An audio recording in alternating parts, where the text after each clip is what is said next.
Bonjour à tout le monde. Alors je fais une petite vidéo. Bon, celle-là, contrairement à d'autres, elle va pas plaire aux Trumpistes parce que ça fait déjà plus de 2 mois, ça fait 64-65 jours que Trump est président. Or, on l'a entendu assez longtemps parler, et c'est vrai qu'il y a une règle des 100 jours pour les nouveaux présidents qui veulent agir. Il avait confessé quand même qu'il avait été relativement impuissant et il avait prétendu aux experts de savoir si c'est vrai ou si c'est pas vrai, qu'il avait été un peu rendu impuissant en 2016 lors de sa première présidence par l'administration qui lui mettait des bâtons dans les roues. Là, ça fait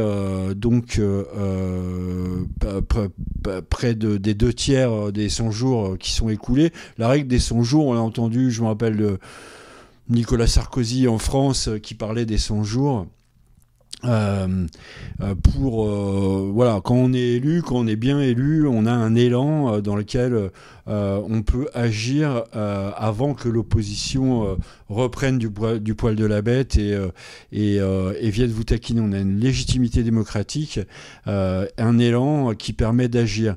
On a vu le gouvernement Trump agir sur des dossiers, sur le dossier de l'immigration, d'une part, il a été un peu entravé par les juges. Il y a une petite bataille à ce niveau-là. On a vu aussi beaucoup de choses de faites au niveau de ce qu'ils appellent le Doge, c'est-à-dire ils essayent d'écrémer les fonctionnaires qu'ils jugent comme étant en trop ou inactifs ou travaillant dans des domaines qui n'intéressent pas le gouvernement fédéral, ou dont il veut se débarrasser et mettre ça à la charge des États et puis à la charge du gouvernement fédéral. Encore une fois, j'essaie d'expliquer quelle est la volonté du gouvernement. Donc sur ces deux dossiers-là, écrémer les fonctionnaires et l'immigration, on a l'impression qu'il y a de l'action. Encore une fois, il faudra après quantifier exactement parce que il y a des images spectaculaires d'arrestation. Est-ce que ça veut dire qu'il a arrêté tant que ça d'immigrés clandestins ou de criminels? Il faudra voir les statistiques peut-être dans un petit peu plus longtemps. Mais ça fait 2 dossiers et sur le reste, on est quand même un peu demandeur au niveau des observateurs, des journalistes comme moi.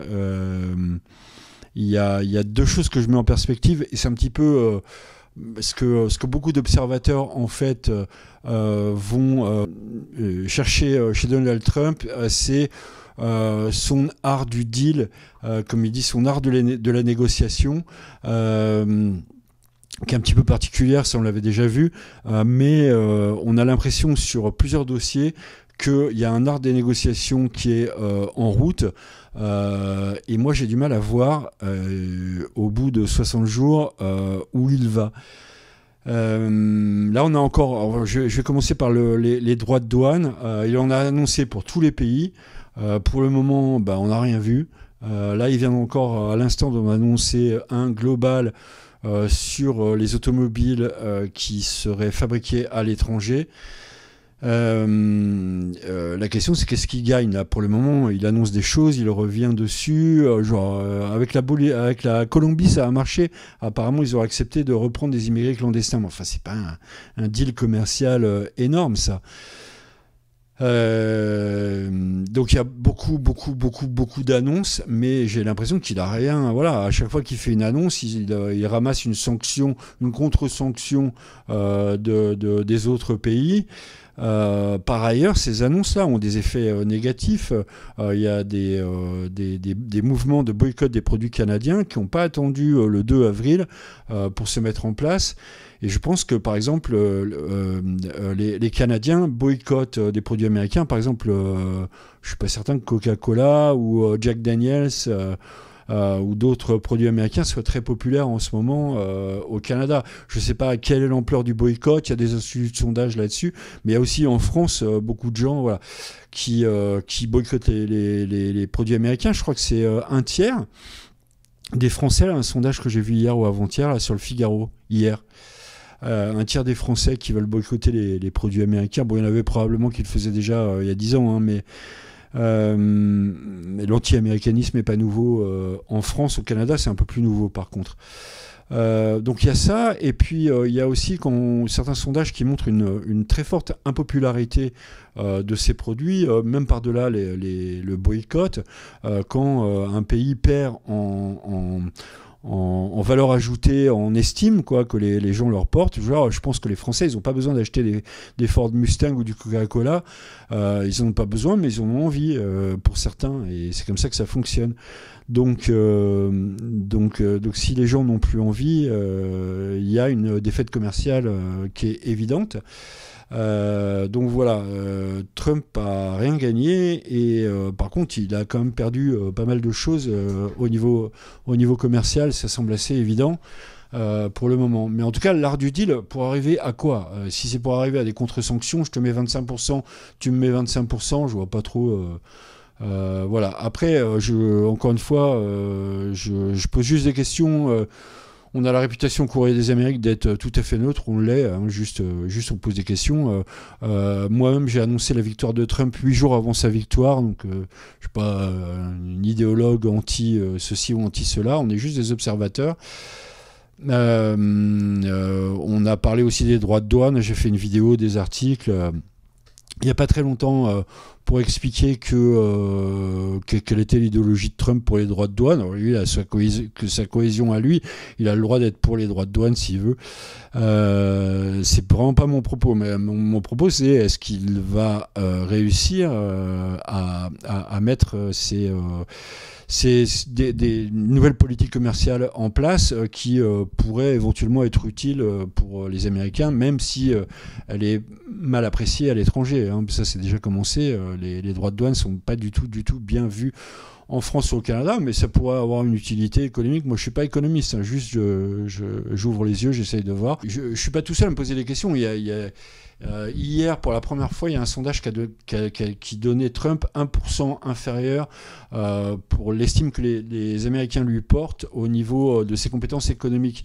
Il a toujours été donné devant Biden, devant Harris, mais là, pour la première fois, on le donne 1% d'opinions favorables en dessous des opinions défavorables. Donc, il y a un petit mouvement où les gens commencent peut-être à s'impatienter un petit peu. Il n'y a pas du tout de crise économique aux États-Unis. Pour ceux qui nous regardent ici de l'étranger, on a une très légère inflation comme on avait avant. Il y a 2-3 ans, on a eu des très fortes inflations, mais là, depuis 2 ans, on a une faible inflation. Ça doit être là en ce moment du 2%, ça ne change pas vraiment. Mais on espère que ça ne va pas empirer, bien sûr, avec des changements économiques majeurs. C'est d'ailleurs pour ça que je fais une vidéo, parce qu'on voit bien qu'il y a des changements économiques en cours. Juste on se demande où ça va. Et sur l'art du deal de Trump, là où je veux faire le lien, par exemple, c'est qu'il a annoncé qu'il allait résoudre la guerre, arrêter la guerre Ukraine-Russie en 24 heures. Il l'a répété des dizaines de fois pendant toute la campagne électorale. Alors bon, c'est une formule rhétorique. Évidemment, on sait bien qu'il ne faut pas s'arrêter à ces déclarations comme ça.